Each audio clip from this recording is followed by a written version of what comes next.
Your homework for tonight was to read the passage on page 200 called The Issue of Slavery and highlight or underline, rewrite 8 bullet points, those things that you think are the most important thing.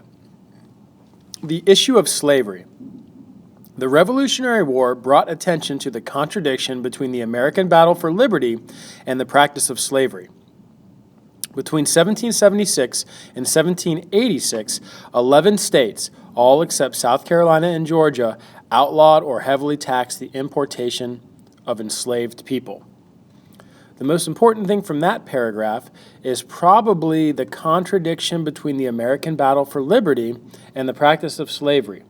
While slavery was practiced most predominantly in the South, Americans from north to south were fighting a war for natural rights.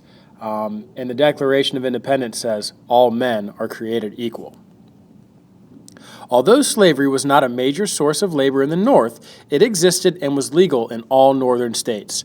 Many individuals and groups began to work to end the institution of slavery. In 1774, Quakers in Pennsylvania organized the first American Anti-Slavery Society. The most important thing from that paragraph was more than likely slavery was legal in all 13 states, and many states took steps to end it. 6 years later, Pennsylvania passed a law that provided for a gradual freeing of enslaved people. Between 1783 and 1804, Connecticut, Rhode Island, New York, New Jersey passed laws that gradually ended slavery. Still, free African Americans faced discrimination. They were barred from many public places.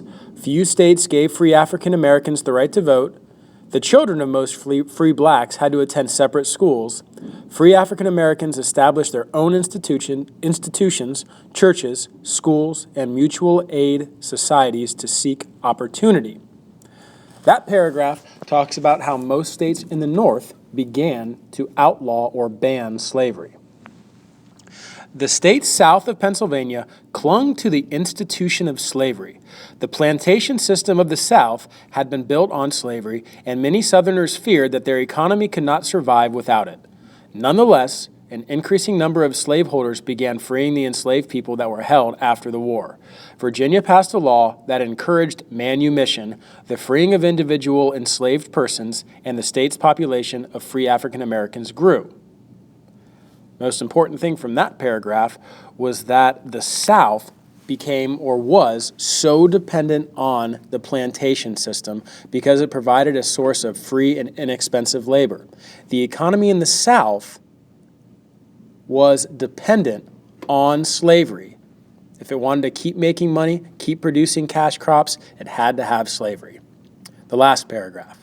The abolition of slavery in the North divided the new country on the critical issue of where people should be allowed to hold on human beings in bondage. This division came at the time when many American leaders had decided that the Articles of Confederation needed strengthening. In the summer of 1787, when state representatives assembled to plan a new government, they compromised on the issue. It would take years of debate, bloodshed, and ultimately war to settle the question, or to settle the slavery question. The most important thing for that paragraph is the issue of slavery kind of hit a boiling point at the end of, or in the summer of 1787, when the Articles of Confederation were eventually scrapped. Okay? The issue of slavery would eventually lead to civil war. That might be something important too to keep in mind.